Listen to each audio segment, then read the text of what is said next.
Gender dysphoria is when a person feels they are not the gender that they physically appear to be. And this isn't limited to adults like Bruce Jenner, who now goes by Caitlyn, but it is also affecting children. A Dutch photojournalist, Sarah Wan, recently documented the lives of several children with gender dysphoria. She showed them over a 2-year process where the children participated in support therapy. Many of them took puberty blockers to delay the effects of puberty until they decided how they wanted to live the rest of their lives. And with us now for more insight on this by Skype is Dr. Carl Benzio, founder and executive director of Lighthouse Network. Dr. Benzio is also a psychiatrist, and thanks so much for joining us today. Sure, Heather. Let's discuss the physical impacts of delaying puberty for the purpose of sorting out your gender identity. How are children doing this, and how does it seem to affect them? Yeah, puberty is a natural stage of life and development. Usually happens around the age of 11 for girls, 12 for boys, but can be a couple years plus or minus. And whenever people are dissatisfied with their gender or are struggling with their gender, as kids grow up, that's sort of normal. There's a fluidity in gender identity and how they interact with their gender. And most of them grow out of that as puberty hits and adolescent hits.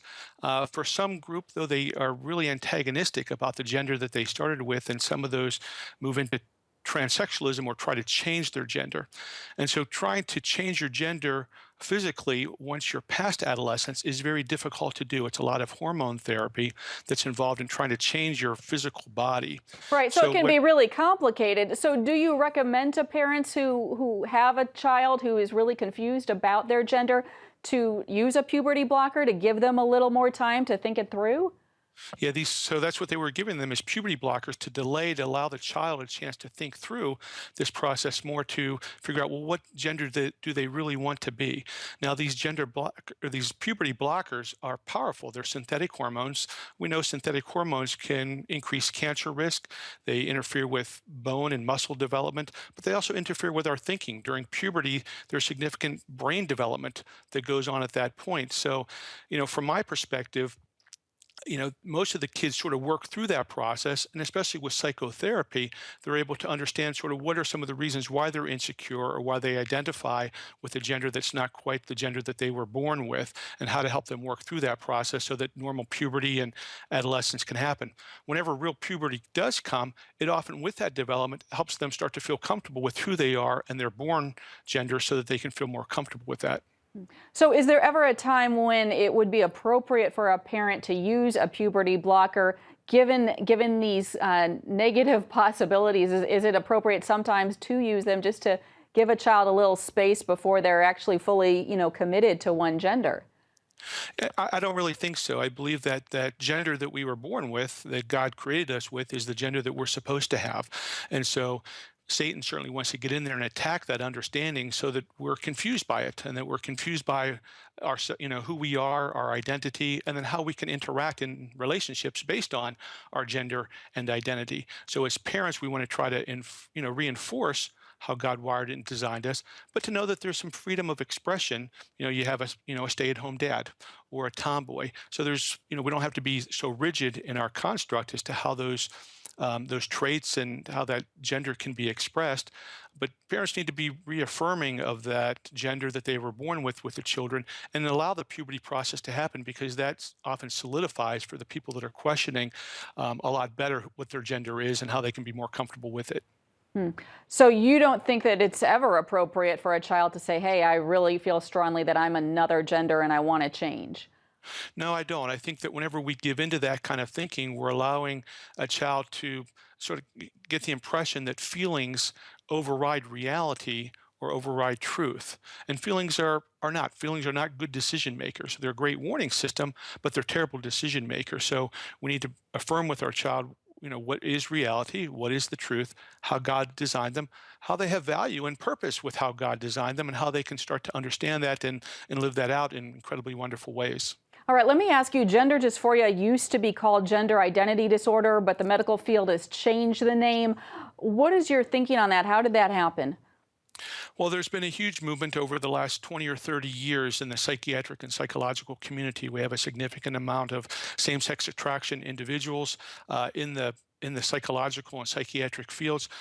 So because of those aspects, there's been more of a political movement to not look at same-sex attraction, homosexuality, transsexualism, transgenderism, to not look at them as pathologies or disorders or diseases, and to try to make them seem normal. And it's the person's sort of dissatisfaction with those that's the abnormal part, rather than them being that way. So in 2013 is whenever the most recent, what we call DSM-5, our psychiatric Bible of diagnoses, came out, and gender identity disorder was now changed to gender dysphoria. Means a person's dissatisfied. So a person could be satisfied with their different, being a different gender than what they were assigned with at birth. But if they're dysphoric about it, then that's whenever it becomes more of a disorder. All right, so you would suggest to parents that a child who is struggling with that go see a licensed counselor or a psychiatrist? Yes, looking at, we understand that there's a lot of psychodynamic issues that go on in these kind of situations. So, and some of those can be good experiences with their same-sex parent and opposite-sex parents, and some of them could be negative experiences. But those experiences, it's hard for a child to sort of understand and interpret and incorporate all that information, let alone once siblings come along and once they start to interact with peers. So some of that misinformation sort of gets embedded into their brain about who they are and what gender they are and how to express those relational feelings and those attractions and desires. And so being able to work with somebody who's trained in child development, in those relational dynamics, sort of that Freudian Oedipal complex and those kind of things, how to understand and help a kid process those things so they can truly be that person that they were designed to be. All right, and I want to ask you about a specific case in Canada. It's actually in British Columbia, where activists are petitioning to remove gender from birth certificates, citing that listing a baby's sex is discriminatory. If this passes, what kind of impact do you think it could have? Yeah, I think if people are truly being discriminated against because of something that's written on their birth certificate, it would be nice to, do away with that. But I think this is, again, part of that political agenda that's trying to normalize or not draw attention to sex, to sexual orientation, and try to make almost anything possible and be okay. I think we have this desire to not want to be under the authority of anything and to be able to do what is right in our own eyes, and that doesn't work out very well. Certainly we should accept our differences and love and care for each other and put those differences together to make a better society, to be better than the sum of its parts. But I think this agenda in Canada is more of a political agenda, not really looking to try to decrease the discrimination that occurs just because something is designated on a birth certificate. All right, well, it's a lot to keep up with and a lot to digest for parents, but Dr. Benzio, thanks so much for your time. Oh, sure. Thank you, Heather.